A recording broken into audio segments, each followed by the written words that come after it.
welcome to the Tea and a Butty podcast. I'm Dominic. And I'm Erica. Today's episode is going to be about blue plaques. What is a blue plaque? I was going to say, what is a blue plaque? What is a plaque? Yeah, I need to leave you do that. I need to leave a little pause for you to go, what is that? What is a biscuit, Dominic? What is a blue plaque? And just what is a blue plaque, Just what Dominic? is a blue plaque, Dominic? Well, Dominic is going to tell you what a blue plaque is. It's a plaque that's blue. For some reason, it just popped in my head that Friends bit, he wants his blue blazer back. But he says he wants his blue blazer black. And she goes, you just said he wants his blue blazer black. Why would he want his blue blazer black? I don't know. Blue blazer. Blue plaque. It's not the Blue easiest plaque. thing to say. Blue plaque. There's a lot of L's in it. A blue plaque is usually a round blue plaque that's stuck on a building by the English Heritage Site. Yeah. Because, the laws differ in Scotland. And it's usually around, like, the Oh, is London... it only in England? I think it's only in England. English Heritage. I think Scottish Heritage do a similar thing. And what about in Wales? Well, England and Wales. It was started by a politician, William Ewart, in 1866 in London to mark the homes and workplaces of famous people. Basically, Okay. Like someone of note, someone who's like, oh yeah, we should celebrate these people. They're not famous enough, Put something permanent on that building. And it could be the birthplace of someone famous, or it could be like somewhere that they worked. Mm-hmm. And it, it's usually that kind of thing. It's like usually a blue plaque. Sometimes they can be a square, or, local councils and whatever can have their own thing, as long as they have the name of the committee that's done it. Usually originally it was the Society of Arts, then it was London County Council, then the Greater London Council, now it's English Heritage who do it all over England. So we have something sort of similar in Texas. Historical markers? Yeah, I'm assuming it's the same all over the United States and not just in Texas, but historical markers, it's essentially the same thing. It's to commemorate anything, really. You can commemorate anything that happened on that site. Oh, with a blue plaque? I think, yeah. Oh, okay. I thought it was just literally like, Freddie Mercury lived here. Well, yeah. I lived here, and, English Heritage did that one. John Betjeman, these are examples. John Betjeman, the 43 Cloth Fair in London. Charlie Chaplin, 287 Kennington Road, London. Winston Churchill, in Kensington and Chelsea. 28 Hardpike. But Roald Dahl's is the one. Mrs. Pratchett's former sweet shop in Llandaff, Cardiff, commemorating the mischief a young Dahl played on her by putting a mouse in the gobstoppers jar. Oh, yeah. So that was something he did. Mm-hmm. And it was like a famous story, and they were like, oh, well, we'll commemorate that with a blue plaque, Yeah, because it's quite like something out of Willy Wonka. Willy Wonka, and I think they probably put it in Willy Wonka, didn't they? No. Oh. But how did they decide? Because someone like Winston Churchill, for example, had several different residences, let's say, around Britain. I think it's Do all of them then get a plaque? Winston Churchill lives here, I guess or whatever? so. You can, like, sponsor someone to get it. Okay. So it's a little bit like a historical marker combined with a star on the Hollywood Walk of Fame. It's kind of like that. To be eligible for an English Heritage blue plaque in London, the famous person concerned must have been dead for 20 years or have passed the centenary of their birth. It says fictional characters are not eligible, but Sherlock Holmes has one. A blue plaque? Yeah. It's blue. It's blue. Yeah, Oh. English Heritage did it. And I looked that up and I was like, well, if fictional characters aren't That must eligible. Really confuse people who think Sherlock Holmes was a real yes, person. because I guess the Sherlock Holmes Society were like, he's enough of a real person to people that he should have his own blue plaque now. But it's like Conan Doyle has got one. Yeah. Who created him. That's a bit odd, isn't it? Ian Fleming's got one, but there's no, like, James Bond. Yeah, well, James Bond isn't dead yet, is he? He keeps Sherlock coming Holmes back. isn't dead yet either. Sherlock Holmes died in the Yeah, he died at the end, didn't he? Spoilers. Sorry for everyone who hasn't seen the books or read the movies. That's really... and another criteria is be considered eminent by a majority of members of their own profession. So I imagine all the detectives were like, yeah, Sherlock Holmes, he deserves a blue plaque. He's quite good. He is. Oh my god, that is really weird. That's like 4 out of 5 dentists agree, isn't it? Yes. It's like 4 out of 5 detectives agree that Sherlock Holmes should have a blue plaque. Have made an outstanding contribution to human welfare or happiness. Yeah. Sherlock Holmes, has he been? Yeah, I mean, yeah. What then? Are they going to give Harry Potter or Dumbledore a blue plaque somewhere? They'll give Dumbledore a blue plaque up in Scotland. When J.K. Rowling dies, yeah, has it been 20 years since Dumbledore died? I've been Alnwick. I never. If J.K. Rowling writes a little thing where Dumbledore lived, outside of Hogwarts. Yeah. And it's like a real place, then you can bet they will put a blue plaque there. Dumbledore, greatest wizard ever to have ever lived here, and Yeah. Okay, so there's one stipulation to have a blue plaque, though, is you have to be dead, right? You have to be dead or at least 100. Oh, yeah. Okay. Or, so, So, like, for instance, there is a plaque, I think, on John Lennon's house in Liverpool. Yeah. But there's not one on Paul McCartney's house. Yeah, because Paul McCartney's still alive. And but again, that's weird, isn't it? Because Paul McCartney is another person who had several houses in Liverpool, I think. Is there a blue plaque on every one of them? I don't think so. No, I mean, it's like someone's got to, like, propose it to this house. Yeah, put a petition together to English Heritage. I mean, the houses and I mean, the National Trust have it now, so it's a case of, like, that's a shoe-in for, like, a heritage site. Yeah. I mean, I think the reason why they give tours of those houses in particular is because that's where they lived when they became the Beatles. Yeah. Rather than, like, the house that he was born in or whatever, Benjamin Franklin has a blue plaque. Yeah. I mean, he was British, wasn't he? Once owned a property in Preston city centre on the corner of Cheapside and Friargate. Yeah, was he born in Britain, Benjamin Franklin? I don't know if I think he must have owned a property. Well, he obviously owned a property over there, but yeah, That's really it's, like Jimi Hendrix and Handel. Yeah. George Frederick Handel and Jimi Hendrix side by side on 25 and 23 Brook Street, Mayfair, London. Oh, wow. That's like, yeah, so Jimi Hendrix, you just have to have lived there. Yeah. For a I think Kenneth Williams has got one. It's just a matter of somebody going, oh, so-and-so used to live here. We should put a plaque on this building. Yeah. And so what? So if a building gets a plaque as having historical significance, does that automatically mean this building can never be torn down now? Because it's been recognized as having historical significance? No, because... For whatever reason. Oh, Charles Darwin, Biological Sciences Building, University College, Camden, Gower Street. There you go, he must have worked there. Yeah. The earliest one to survive is Napoleon III in King Street, St. James's. Okay. And that was put up in 1867. And, the year after they decided to start doing this, yeah. Wow. And the thing is, he was still alive, Napoleon III. He was still ruler of France at the time, so it was like... That's weird. I guess, he must have, somebody must have just like, oh yeah, there was no criteria back then. Yeah. That's weird. Okay, but you say the oldest in to total, survive. The Society of Arts put up 35 plaques, fewer than half of which survive today. Okay, so they do tear down the buildings sometimes then. Yeah, because... They're just like, oh yeah, Mozart used to live here, but eh. The first one to be unveiled in 1867 was to commemorate Lord Byron at his birthplace in 24 Hall Street, or Hollis Street. Okay. In Cavendish Square. The house was demolished in 1889.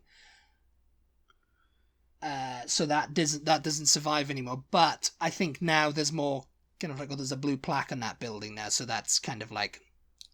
It's an important building. It's listed. I don't know if there's like a correlation between it's listed now automatically, or if it's just a case of like, If you don't know what we're talking about when we say listed, we did a whole podcast. Yes, we did a about whole listed buildings podcast, so you can go a listen while to that. ago. Yeah. Listed buildings. Mm-hmm. And, you know, like they've, over the years, and the City of London has their own kind of like, I don't think English Heritage oversee that. I think that's the City of London. Oh, yeah. So they've got like Samuel Johnson, you know, you were looking at these ones on Wikipedia now. The Society of Arts plaque on Samuel Johnson's house. He created the first dictionary. But it's not blue. It's not blue, it's like brown or something, you know. But the blue, that's the blue plaque is what's known. I mean, you could go around London. Yeah. And, you know, on a, you know, like one of these things, if you ever go to London, you've got like, I don't know, 3 weeks and you've seen everything and you don't know what to do. Go find all the blue plaques. You know, that's the game. That's a new game. You know. Yeah, no, it is. Because there's so many of them. Yeah. Especially in central London. And, you know, it's like you're walking along the street and you're like, oh, it catches your eye on a building. You're like, who's that? You know? And it'll tell you who it is. It'll be like, for example, London County Council, William Bligh, 1754 to 1817, commander of the Bounty, lived here. And that's the famous Captain Bligh. Captain Bligh of the Bounty, No, it's really interesting walking around London because the plaques are blue. They kind of jump out at you more than like like when I think that's what I'm walking through like because it's white, an old town center somewhere here in the States, and I see a historical marker. I mean, they're quite distinctive. Usually they're like on a sidewalk. Sometimes they're on the side of a building. They're much like longer because they give like the whole story to do with, you know, whatever the situation was about the place or the person or you know whatever happened. But they don't necessarily like grab your attention the same way this bright blue plaque on a white building or a brick building in London does. Yeah, because I mean white buildings, because I mean I didn't even really notice them so much my first trip to London, but then I guess with you on the second one it was kind of like, oh yeah, there's a load of them. Yeah, I think it was who's that guy, you know? I think it was because maybe on your first trip to London I wasn't really looking for stuff, you know. I was just doing you're stuff. looking for all the main things, the main points of you know, the like Tower of London, Big Ben, and you know. Yeah. You're looking for all of that Westminster Abbey and everything. So I think the funniest one, though, was John Lennon and George Harrison. I was going to say we have to tell that story because that was just so hilarious. Because on Baker Street, you know, there's a blue. I saw it as well. It's a Sherlock Holmes museum. Yeah, we went to Baker Street to Baker Street just to go see 221B Baker Street. You know, and just there's a so we can Beatles say shop we've right been next there. door too. Yeah. There's a Sherlock Holmes museum, there's a Beatles shop. But you keep walking down, and if you're a Beatles fanatic like me and Dominic, then you know that the Beatles also had a store on Baker Street. An actual store that they actually worked in. Mm-hmm. Well, yeah. They toiled, okay? They were there for the opening, anyway. And it was like they sold psychedelic stuff, clothes, and their albums. The Apple Boutique, Yeah, it was the Apple Boutique, yeah. And they opened it in like 1967. And it was a big psychedelic. They painting on the outside of the building. It was a corner lot, you know. Yeah, so I think it's a bank now, or it's a building society. Yeah, or something. you walk by it now, and it's just brick. It's not really distinctive at all. They had it painted by Simon and the Fool painters. Yeah. In the 60s.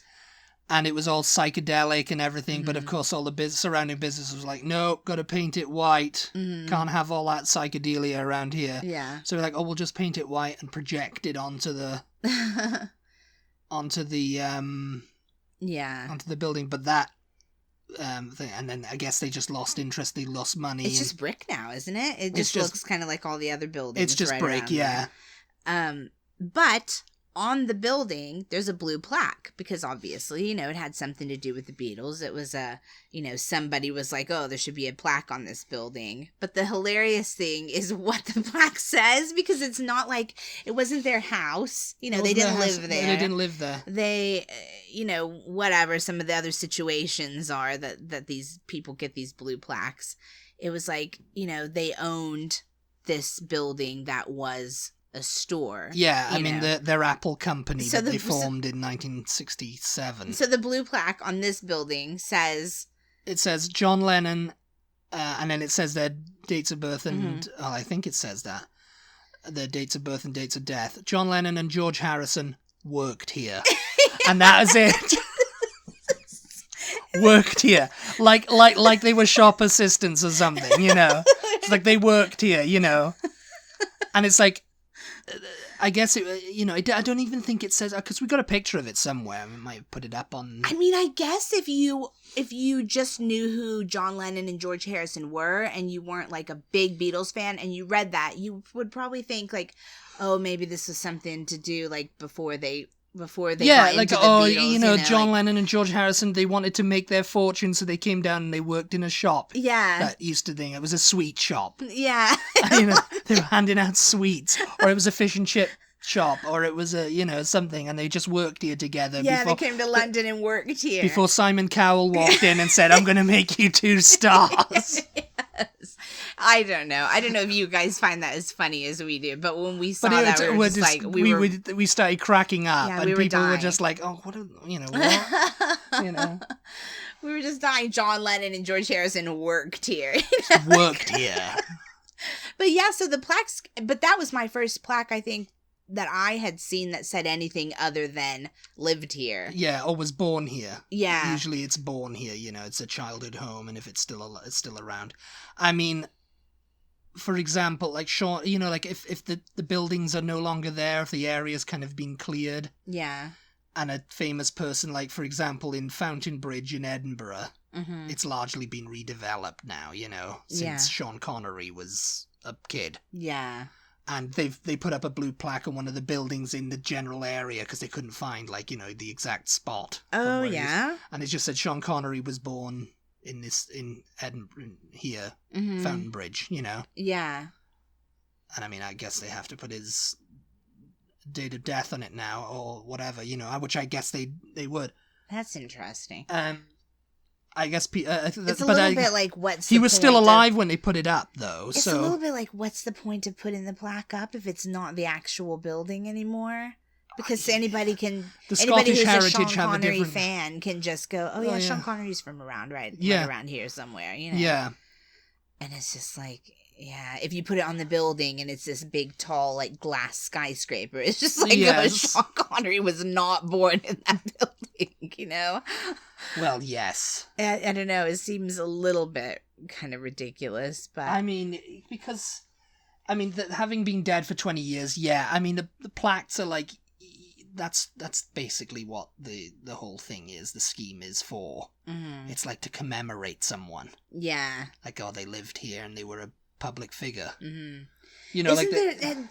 Weren't we watching some show at one point or something where they were talking about, luckily I don't have a blue plaque yet or something because they're not dead, I can't have maybe it might have even been Paul McCartney who said it actually, I can't have a blue plaque yet because, I'm still alive. It's just like, thankfully I don't have a blue plaque. I guess so, yeah. I can't remember who it was. Some documentary, yeah.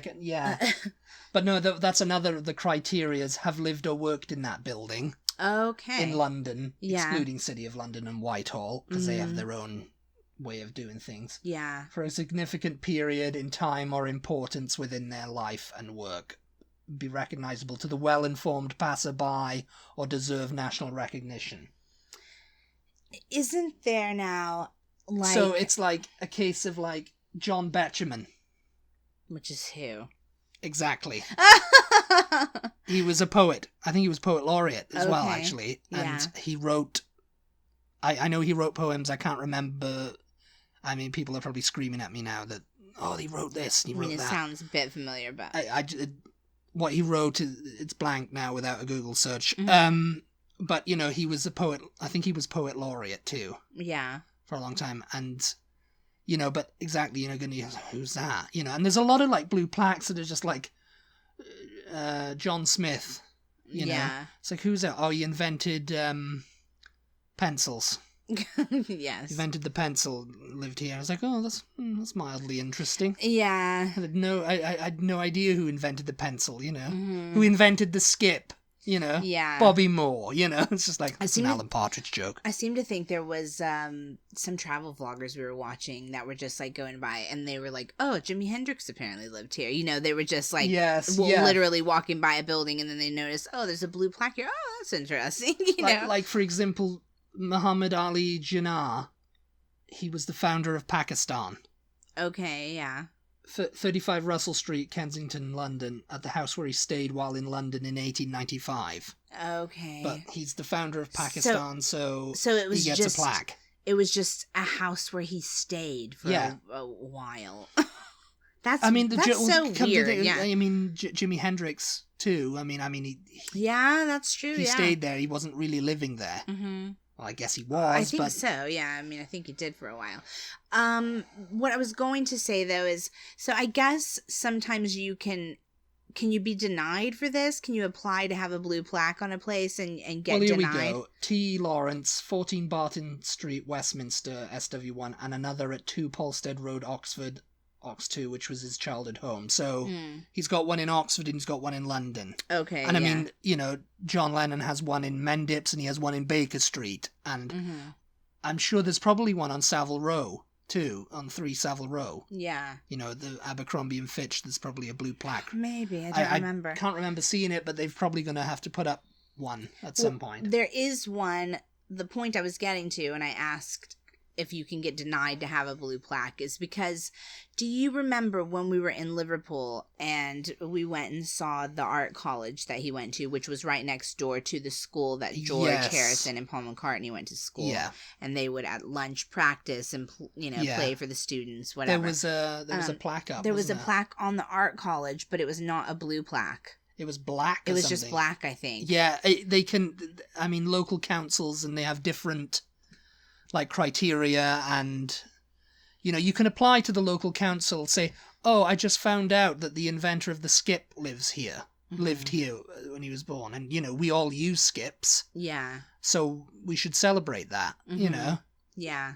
And skip is like a dumpster for I was gonna say, yeah. and the inventor of I don't know, the cardboard box, it's just like he lived here, or she lived here, And it's like, I think this needs to be recognized, and they can okay, find out about them. Yeah. Are they dead? Are they still alive? It's like, no, they've been dead for 50 years. So, but if you don't get a blue plaque, then there's nothing stopping you putting your own plaque up. No, there isn't. Yeah. I suppose there isn't, especially if you own the property. I mean, so but it's got to be a person of significance. Yeah. For English heritage there to was do it. A show that we were watching, House Through Time. Yeah. And the point of this show is this guy, it's sort of like, if you guys have ever seen Who Do You Think You Are, the show where people get their DNA. Genealogy. Actually, I don't think it's anything to do with their DNA. It's just literally tracing their family tree, and they find out who certain members in their family tree were, different stories of people that, were in their family tree. So this is sort of the same thing, but with a house. It's kind of the house's family tree. Yeah, it's pretty much the provenance. Who all has lived there since the house, was built, and which families and, which people and da-da-da-da-da. So they found out, I can't remember who it was now that lived there, but the people, he goes and he tells then the current owners of the house who all has lived in that house and all their different stories that they were able to find out. And I think the owners were like, "Oh, I'd like to see about getting a blue plaque for." I think he was a composer, or he was maybe he was a scientist actually. But the owners were like, "Oh yeah, we need to get a blue plaque for him." We didn't know he lived here, and it was a significant time. He I think it was something to do with Charles Darwin actually. About the evolution of sea critters of some kind or something. Do you remember? Yes, that? I remember it. It was around Birmingham somewhere, I think it was. Yeah, so I guess it's a bit of a feather in your cap, I guess, to own a property that has that kind of that has a blue plaque on it. It boosts the yeah. value. Yeah, yes. Because somebody I live in this house. Historical Charles Darwin, lived here for several years, and we only just now found out about that. Yeah, it's like I can add another several $100,000 onto the price. It's just like but it's that it's like, but it doesn't mean like, we're just going to demolish it now. You know, it's not like a listed building. Yeah. I mean, maybe. Probably. It's architecture, I guess. If they wanted to demolish it, though, and people knew, oh, I pass by that every day, and that's got a plaque that says, he was born here, or someone was born here. Yeah. Don't actually let them. Yeah, you can protest. Don't let them tear that down, because that's pretty cool that whoever was from there. I think it would be so fun to like live in London. I mean, I don't know how, if you lived in London, it'd be so fun. How would you ever be bored? You could never like get away with saying, "Ugh, boy, there's nothing to do." Let's go out and find all the blue plaques. Well, not even find all of them, but just like, let's go on a little adventure and see how many we can find. See, like, sort of like a... We can wear our anoraks, and we can carry our little notebooks, and we can tally them up. Yes, we'll be plaque spotters. Instead of train spotters, we can be plaque spotters. Do you happen to know how many? Do they say There's anywhere over 900 in London. Just in London? Just in London, oh my gosh. No, over 900 official plaques have been put up in London by English Heritage and its priests. And that's going to take a lot more than one board weekend to find all of those. Our aim is, over 900 official of them, so there's probably a bunch of unofficial as well. What do you mean unofficial, though? What does that mean? That aren't English Heritage, they've just been... People just put up a blue plaque to try to fake other people out. No, I think like it's if we lived there, you would go, all right, I'm going to put up a blue plaque, Dominic Williams lives here. Yeah, I mean, you could do that. You could just get a blue plaque and have your name. Imagine people who were like just who was literal, that? It's like, no, me. just literal nobodies, and they're like, I'm gonna put a blue plaque on that house that I was born in, and it's just like, oh, John Smith was born there. Dominic Williams. Who's John Smith? Me. I put it up yesterday.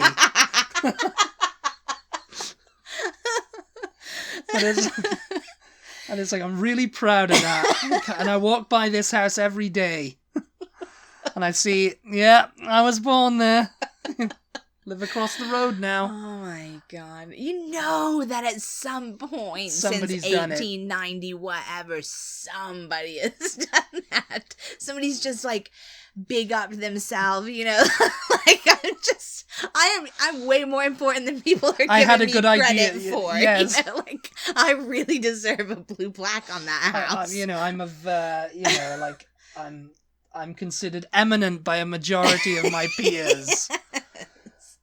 Oh my God. Yeah, I mean... So there are non-official ones then floating around. Yeah, I mean, it's like bodies such as local councils and put up commemorative plaques. So maybe just the black one was probably by like the local authority of... it was in... Oh, is it in...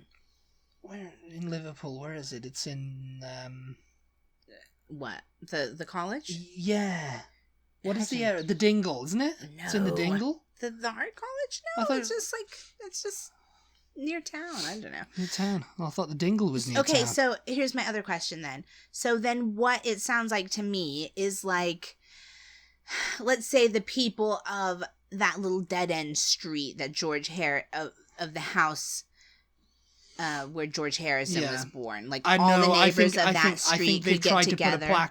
They've tried to put a plaque. I know. If the people that live there were okay with it, though, they could just all band together. Well, we want a plaque on this house. Yes. And put up and pay yeah. and put their money in and they put a proposal to the and there's nobody that's going to go, nah, you can't do that. I mean, so John Smith could put a plaque on the house he was I born guess in. So I guess as long as nobody objected to it. The people Yeah, living there were like, you are have you to John Smith? Okay, yeah. Presume they'd have to presume he was like a figure of national importance. Yeah. You know, like he'd done something like, you know... That just cracks me up endlessly to think that you could be walking around on one of these little blue plaque scavenger hunts and see John Smith's plaque and go, oh God, who was he?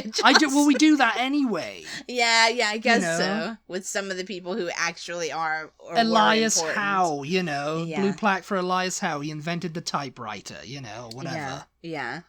And it's like... You know, I didn't know that. That's interesting. I didn't know the guy. I didn't know that. That's I didn't interesting. know. I didn't know. I didn't know. Oh my gosh. Anyway. No, I saw though, because people that you don't even associate with Britain have blue plaques. Like, I didn't realize that because Mozart's got a blue plaque. I'm sure I've seen that somewhere. Yeah. He lived in London, or he stayed there. For some point, yeah. Just like that. Anyone, you know, will handle too, you know. So, but we're not talking like on hotels, like, oh, Mozart stayed in this hotel at one night. No, blue black. It's like the whole side of the hotel. No, that's just for the hotel to say, oh, so and so stayed here for a night, you know. Yeah. But if they're stuck up hotel, they wouldn't do it anyway. They just want to keep that to themselves because it's much too important to tell everyone that's who's much been too staying important. there. Yes, no. But we will say it was very important person. Oh. All right. Well, that's interesting. That's interesting. Blue plaques. Yeah. Go out and find some. Because they don't really do, historical markers over here. Historical markers. That's about the same kind of thing. Which... Yeah. And I mean, like I said, it sort of does compare to the star on the Hollywood Walk of Fame. Yeah, really. But I mean, that's ways, nothing to do with like where they lived or where they worked. No, that's true. Like no, the Ed Sullivan Theatre. Mm-hmm. I mean, it's renamed the Ed Sullivan Theatre, and close it. But they could put a plaque up saying Ed Sullivan worked here. You know. Yeah. And, Ed Sullivan Show or whatever. Or, like, I don't know. The Beatles and Elvis had their first big live performances here, in this building, yeah. Yeah. And then they may, I don't know. But I mean, that's kind of, they may, but it's kind of like, then, I don't know, anyone who got their big break on Ed Sullivan could come and say, well, excuse me. Yeah. Yeah. I got my. I was on David Letterman. Was it Letterman who used to? Yeah, it was Letterman. Yeah. I was on Letterman, and now I'm a huge star. Then it would be like that hotel in London that's got all the blue plaques all down the side for everybody that ever stayed there. Yeah. Yes. Yeah. No, I never really understood why the Hollywood star thing, why people want to go see that, because like you said, it's nothing but their name, really. They were there for I suppose so. Well, the ones who were still alive. But in that case, I prefer to go see the prints outside of Grauman's Chinese Theater and stuff. Their actual signature in the cement and their handprints and their feet prints. To me, that's cooler, I guess, if you want to see that kind of thing. But it is similar in the same way that I think people get sponsored to get those stars, and you have to pay and all of that kind of thing. You have to have somebody say, "Oh, I think so and so deserves a star." You can't just say, "I think I deserve a star, please." But yeah. Anyway, I hope you found this episode interesting, and if not, we're awfully sorry about that. Yes, this was one of our best episodes yet. I think it was a good episode. I actually like it. No, I wasn't topic. being sarcastic. I was actually being very truthful. Interesting topic. Okay, I find it quite interesting, I'll have you know, and I hope you thought so too. Thank you so much for tuning in. As always, we appreciate your support. Be sure to check us out on social media. If you don't follow us already, we are on Instagram, Twitter, and Facebook at TButty, TEABUTTY. We also have a Patreon page where you can unlock more episodes, Greatest and episodes, posts great ones. and discussions, and just help us come up with content for the podcast and all kinds of stuff. We are on patreon.com we are /tea&a-buddy, yes. I think is how you find us on there. Yeah. And you may want to know that this episode is going out on someone's birthday. Oh, no. Yes. They don't need to know that. Yes, they do. They do need to know that, so they can chip in and buy you a blue plaque. Yeah. Where's it going to go, eh? Imagine I put it on the house I was born and everybody's just like, what? Who's that? She was born here. Why is this horrible blue plaque? What is this? What's going on? And they're here? going to have like a photo of you just attached next to it, just like a baby photo of you, just like that. But yes, it's Erica's birthday today, so happy birthday. Thank you very to much. Erica. Thank you very much. We'll talk to you next time. We'll talk to you next time. Bye. Bye, everybody.